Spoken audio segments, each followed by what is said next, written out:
Ma belle-fille ne s'est pas. Ma belle-fille ne s'est pas présentée aux funérailles de mon fils. Quelques heures plus tard, elle a posté une photo en train de boire à Cancun avec le jardinier. La légende disait « Profitez de la vie pendant que vous le pouvez ». C'est alors que j'ai reçu un message de mon fils et je me suis figé. Papa, viens chez moi maintenant. Abonnez-vous à la chaîne pour plus d'histoires comme celle-ci et commentez la ville d'où vous regardez. Je n'ai jamais pensé que j'enterrerais mon fils seul. Debout dans ce funérarium un mardi matin gris, regardant la poignée de personnes venues rendre hommage à Richard, je continuais à jeter un coup d'œil vers l'entrée, attendant, espérant que peut-être le trafic était mauvais, peut-être que son vol était retardé, peut-être qu'il y avait une explication raisonnable pour laquelle Olivia, ma belle-fille depuis 8 ans, n'était pas là pour pleurer son mari. Le directeur de funérarium s'est approché de moi avec cette sympathie pratiquée qu'ils maîtrisent tous.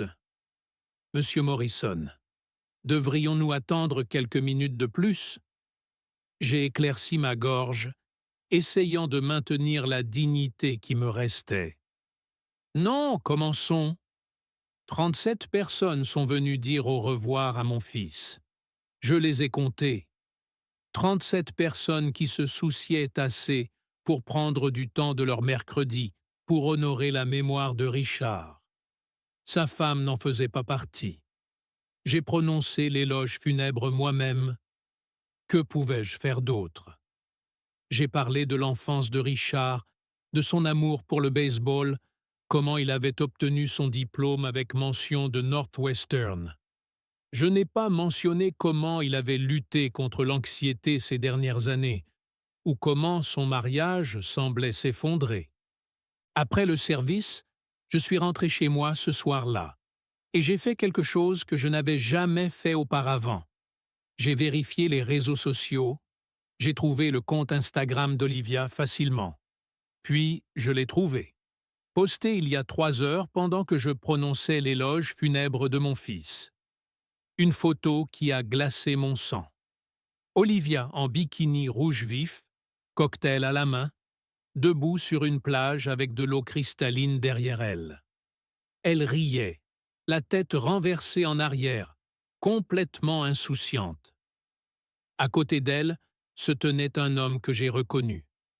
Miguel, le jardinier qui travaillait sur leur aménagement paysager depuis des mois. Son bras était autour de sa taille et ils souriaient tous les deux à la caméra. La localisation indiquait Cancun, Mexique. La légende m'a fait trembler les mains. La vie est trop courte pour ne pas la vivre. Santé au nouveau départ. J'ai fixé cette photo pendant 20 minutes. Pendant que je me tenais au-dessus de la tombe de mon fils, sa femme portait un toast aux nouveaux départs au Mexique, avec un autre homme. Les commentaires étaient encore pires. Des amis la félicitant pour le voyage, lui demandant si elle était enfin heureuse. Un commentaire de sa sœur m'a retourné l'estomac. « Tellement contente que tu en aies fini avec tout ce drame. Miguel est parfait pour toi. » Mon téléphone a vibré. Un message d'un numéro inconnu. Mais je savais exactement qui c'était avant même de regarder.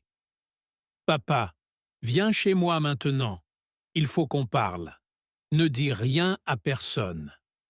Richard. » J'ai laissé tomber le téléphone. Je venais d'enterrer mon fils ce matin, et les morts n'envoient pas de messages texte. Je suis allé chez Richard dans un état second. J'ai utilisé ma clé de rechange pour ouvrir la porte. La maison était sombre, sauf une lumière dans la cuisine. En tournant le coin, je me suis figé. Mon fils était assis à sa propre table de cuisine, très vivant, une tasse de café devant lui. « Papa !» Sa voix était à peine plus qu'un murmure. « Je suis désolé. Tu es censé être mort. Je sais à quel point ça doit être insensé pour toi. S'il te plaît, assieds-toi. Laisse-moi expliquer.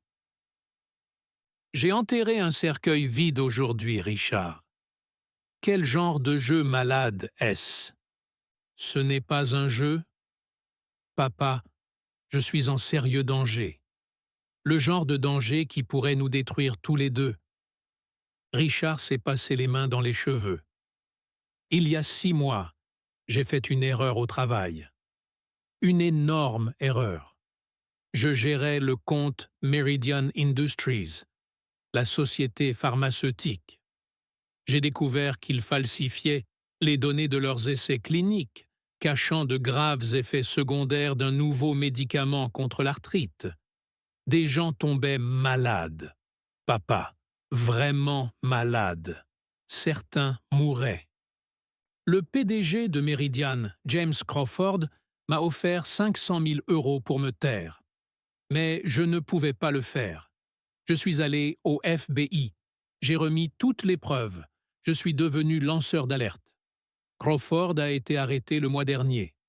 Mais avant qu'il ne l'attrape, il s'est assuré que je paierais pour l'avoir trahi. Crawford a des connexions, papa. Les mauvaises connexions. Il y a 3 semaines, j'ai commencé à recevoir des menaces. Le docteur Peterson m'a aidé. Nous avons simulé la crise cardiaque, falsifié le certificat de décès. C'était le seul moyen. Mon cœur s'est serré. Et Olivia? L'expression de Richard s'est durcie.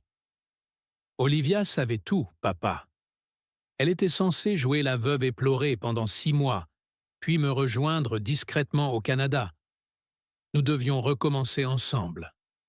Mais elle est à Cancun avec Miguel.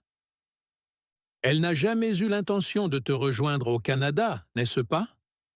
Non, je l'ai compris quand j'ai vu que ma police d'assurance vie avait été encaissée.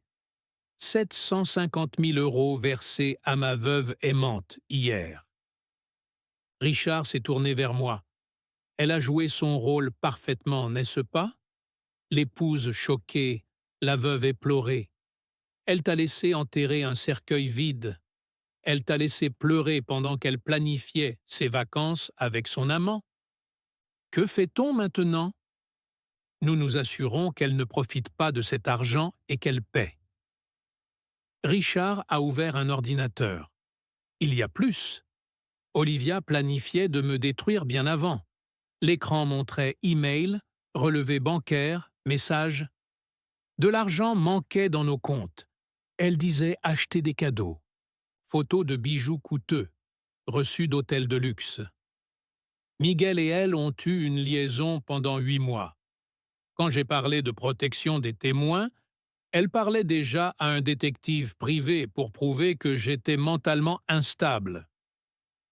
Elle allait te faire interner? Pire, elle mettait en place un scénario de suicide. Un lanceur d'alerte perturbé. Documents montrant des polices d'assurance supplémentaires souscrites sans qu'il le sache. Plus d'1 million d'euros. Elle planifiait ça depuis 2 ans, bien avant Meridian. Richard a alimenté les preuves aux enquêteurs. C'est le cas le plus évident. 1,7 million d'euros de fraude et elle poste tout en ligne. Jeudi, compte gelé. Message frénétique d'Olivia. Je suis coincé au Mexique. Aide-moi. Samedi, FB. Il arrête. Fraude, complot, blanchiment. Caution. 500 000 €. Miguel disparu. Même jour, hôpital. Docteur Peterson explique une confusion. Richard était en coma, pas mort. 3 mois après, Robert Morrison Consulting ouvre en Caroline du Nord. Olivia, 12 ans de prison. Miguel capturé au Guatemala. 1 an après, visite au cimetière. Fleurs sur le cercueil vide. Rappel de ce que nous avons failli perdre. Olivia voulait profiter de la mort de Richard. Sa résurrection nous a donné une nouvelle vie. La justice vient sous des formes inattendues.